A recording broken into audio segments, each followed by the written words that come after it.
നമസ്കാരം. ഞാൻ നിങ്ങളുടെ സ്വന്തം CP ഷാജിയാണ്.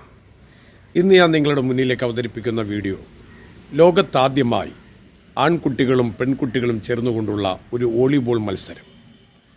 അത് ആൺകുട്ടികളും പെൺകുട്ടികളും മിക്സിംഗ് ആയുള്ള ഒരു വോളിബോൾ മത്സരം ലോകത്താദ്യമായി ഇന്നലെ ഞങ്ങളുടെ മുഹമ്മ ആര്യക്കര AB വിലാസം ഹയർ സെക്കൻഡറി സ്കൂൾ മൈതാനിയിൽ ആരംഭിക്കുകയുണ്ടായി. അതിൻ്റെ ഉദ്ഘാടന ചടങ്ങും ആ കളിയുടെ അല്പം വീഡിയോകളും ഉൾപ്പെടുത്തിക്കൊണ്ടുള്ള കാഴ്ചകളാണ് നിങ്ങളുടെ മുന്നിലേക്ക് ഞാൻ സമർപ്പിക്കുന്നത്. കൃത്യമായി എല്ലാവരും കാണണം, ഷെയർ ചെയ്യണം. കാരണം ഇത് മുഹമ്മയുടെ മണ്ണിൽ നിന്നും ലോക ചരിത്രത്തിലാദ്യമായി ഒരു കായിക മത്സരത്തിലേക്ക് ആൺകുട്ടികളും പെൺകുട്ടികളും മിക്സിംഗ് ആയുള്ള ഒരു വോളിബോൾ മത്സരം. അതിൻ്റെ തുടക്കം ആര്യക്കരയിലാണ്. കാണുക, ഷെയർ ചെയ്യുക, ലൈക്ക് ചെയ്യാൻ മറക്കരുത്, കൂടെ ചേരുക.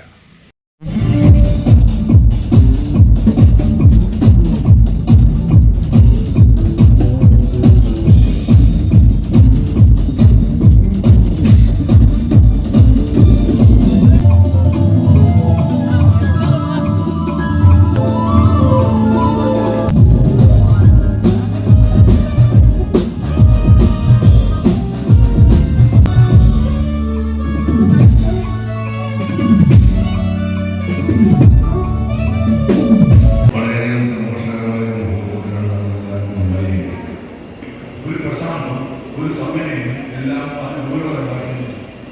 അവർ അതിനുവേണ്ടി അവരുടെ ഞങ്ങൾ വർഷങ്ങളോളം ഇതിനെക്കുറിച്ച് ആലോചിക്കുകയാണ്.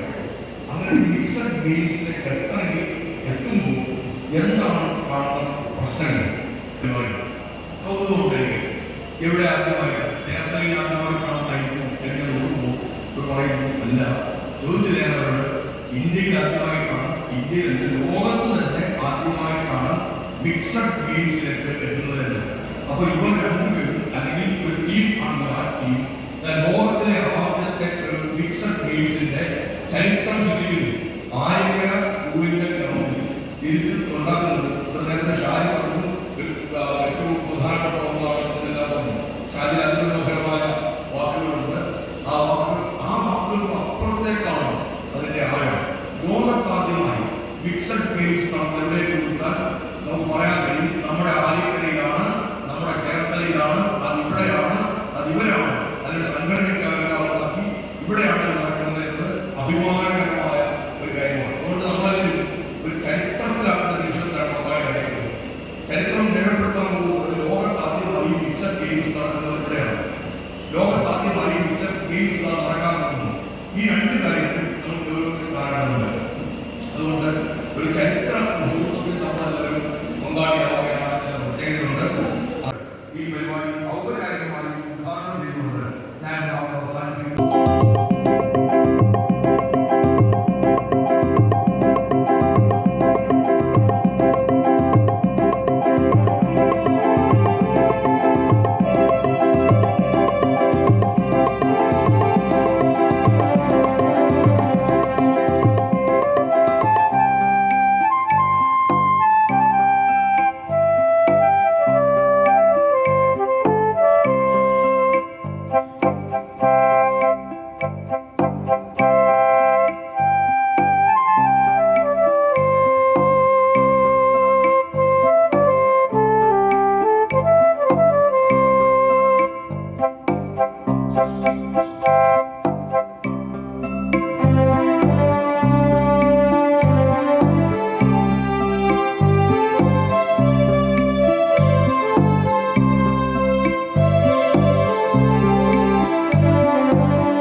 നമ്മളെല്ലാവരും വളരെ സപ്പോർട്ട് ചെയ്യും. സ്ത്രീകൾക്ക് ചെയ്യാൻ പറ്റുന്നത് മാത്രം ഇന്ത്യയിലെ കാര്യമാണ്. പുരുഷന്മാർ ചെയ്യുന്ന മേഖലയിലെ സ്ത്രീകൾക്ക് എല്ലാവരും ആശംസകളും നേർന്നുകൊണ്ട് കേരളത്തിലെ ആദ്യത്തെ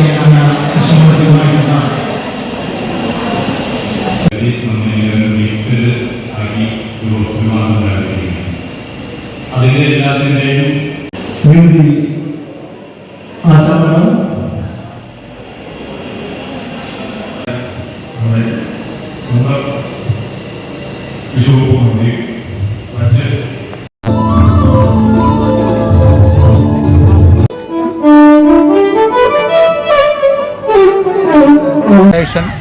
മാധവശ്ശേരി. ഞാൻ 1955 11ാമത്തെ വയസ്സിൽ തണ്ണീർമുക്കം UP സ്കൂളിൽ പഠിക്കുന്ന കാലത്ത് വോളിബോൾ കളി തുടങ്ങി. അതിനുശേഷം 1960 ചേർത്തല ഗവൺമെൻറ് ബോയ്സ് സ്കൂളിൽ വോളിബോൾ ടീം സംഘടിപ്പിക്കുന്നതിന് നേതൃത്വം നൽകി. അതിനുശേഷം 16ാമത്തെ വയസ്സിലാണ്. അതിനുശേഷം 19ാമത്തെ വയസ്സിൽ ഇലക്ട്രിസിറ്റി ബോർഡ് ഇടുക്കി ജില്ലയിൽ ഇടുക്കി പ്രവൃത്തി ജോലി ലഭിക്കുകയും ഒരു വർഷത്തിനും അവിടെ വോളിബോൾ ടീം ഇലക്ട്രിസിറ്റി ബോർഡിൻ്റെ കീഴിൽ രൂപീകരിക്കുകയും നേതൃത്വം നൽകുകയും കളി തുടങ്ങുകയും ചെയ്യും. ഹൈറേഞ്ചിൽ ഏതാണ്ട് 15 വർഷക്കാലം കളിച്ചു നടന്നു. 1980 വരെ, 65 മുതൽ 80 വരെ. അതിനിടെ കേരളത്തിലെ പ്രഗത്ഭ കളിക്കാർ, ഇന്ത്യയിലെ ഏറ്റവും പ്രഗത്ഭ ബൽവന്ത് സിംഗിനെയും അതുപോലുള്ള കളിക്കാരെ കൊണ്ട് ടൂർണമെൻറ്റ് നടത്തി അതിൻ്റെ കണ്ണൂരിലായിരിക്കാനുള്ള ഭാഗ്യം എനിക്കുണ്ട്. ഇന്ത്യയിലെ ഏറ്റവും നല്ല കളിക്കാർ, കേരളത്തിലെ മുഴുവൻ ലാരും പപ്പൻ ഉൾപ്പെടെ FSൻ്റെ മുഴുവൻ കളിക്കാർ 16ഓളം കളിക്കാരെ കൊണ്ടുവന്നു. അത് വടക്കേ ഇന്ത്യയിൽ ബൽവന്ത് സിംഗിനെ ഉൾപ്പെടെയുള്ള ബൽവന്ത് സിംഗിന്, നിർഭജ് സിംഗിന്, അതുപോലെ തന്നെ ഇന്ദർ സിംഗിനെ ഉൾപ്പെടെയുള്ള BSF പഞ്ചാബിനെ കൊണ്ടുവന്ന് ടൂർണമെൻറ്റ് നടത്തുകയും ജീവിതത്തിലുണ്ട്. അതൊക്കെ വലിയ അനുഭവങ്ങളാണ്. അത് കൂടാണ്ട് ആലപ്പുഴ ജില്ലയിൽ തന്നെ ആദ്യത്തെ ലൈറ്റ് ടൂർണമെൻറ്റ് ഞങ്ങളുടെ ക്ലബ്ബായ YMA നടത്തിയുണ്ട്. അതിൻ്റെ നേർനിരയിൽ ഒരാളായിരുന്നു. ഈ മുഹമ്മയുടെ കാര്യം പറഞ്ഞു. മുഹമ്മദായിട്ട് അനുഭവം വരുമ്പോൾ 1970 മുഹമ്മദ് NMA ഗ്രൗണ്ടിൽ ടൂർണമെൻറ്റ് കളിച്ചു. അതിൽ ഞങ്ങൾ NMA ഞാൻ YMA ടീം കളിക്കുകയുണ്ടായി. അത് എതിരാളികൾ NMA ആയിരുന്നു. അന്നത്തെ ചീഫ് ഗസ്റ്റ് നമ്മുടെ ബഹുമാന്യനായ പ്രതിപക്ഷ നേതാവ് AK ജി ആയിരുന്നു. AK ജിയും വൈഫ് സുശീലാവനും അവർ എനിക്ക് ഒരു അനുഭവം ഉണ്ടായെന്ന് വെച്ചാൽ അദ്ദേഹത്തിൻ്റെ സ്പോർട്സ്മാൻ സ്പിരിറ്റ് ഞാൻ അന്നാണ് മനസ്സിലാക്കിയത്. കാരണം അദ്ദേഹം സുഖമില്ലാണ്ട് നടക്കാൻ പാടില്ലാത്ത അദ്ദേഹം 5 സെറ്റ് കളി നടന്നു. ആ 5 സെറ്റും പുള്ളി 5 സെറ്റ് കളി കഴിഞ്ഞിട്ട് മാത്രമാണ് അദ്ദേഹം ഇറങ്ങി അവിടുന്ന് പിരിഞ്ഞു പോയത്. അത് വലിയൊരു അനുഭവമായിട്ടുണ്ട്. അത് കൂടാണ്ട് ഇപ്പോൾ ഞാൻ ഇപ്പോഴത്തെ കൺക്ലൂഡ് ചെയ്തു. ഈ മുഹമ്മദ് എന്ന് പറഞ്ഞാൽ ആരൊക്കെ ഉണ്ട് ഇപ്പോൾ? അന്ന് മുഹമ്മദിലെ കളിക്കാരെന്താണ് വെച്ചാൽ സന്തോഷിനെ കണ്ടെത്തി, ഹർഷൻ, ദയാൽ മുതൽ പേരായിരുന്നു അന്നത്തെ കളിക്കാർ. അന്ന് ഞങ്ങൾ ആ കളി തോറ്റെങ്കിൽ ആകെ ഒറ്റ പ്രാവശ്യം ഞങ്ങൾ തോപ്പിച്ചു. അവിടെ അവരന്നേരം വേറെ പ്രീമിയർ കളിക്കാരെ കൊണ്ടുവന്ന് അവരുടെ കൂട്ടത്തിൽ കൊണ്ടുവന്നിട്ട് ഞങ്ങൾ തോപ്പിക്കുകയുണ്ടായി.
ആൺകുട്ടികളും പെൺകുട്ടികളും ചേർന്നുകൊണ്ടുള്ള ആ മത്സരത്തിൻ്റെ വീഡിയോ നിങ്ങൾ കണ്ടു കാണും. ഇനിയും ഒത്തിരി കാഴ്ചകളുണ്ട്. അതോടൊപ്പം ഒരു പ്രത്യേക കാര്യം, എൻ്റെ ചാനൽ സബ്സ്ക്രൈബ് ചെയ്യുവാനുള്ള എൻ്റെ പ്രിയപ്പെട്ട സുഹൃത്തുക്കൾ കൃത്യമായി ഒന്ന് തൊട്ട് സബ്സ്ക്രൈബ് ചെയ്യുക. ഇനിയും നല്ല നല്ല ഗ്രാമീണത തുളുമ്പുന്ന കാഴ്ചകളുമായി നിങ്ങളുടെ മുന്നിലേക്ക് ഞാൻ വരും. കാണണം, കൂടിയുണ്ടാകണം.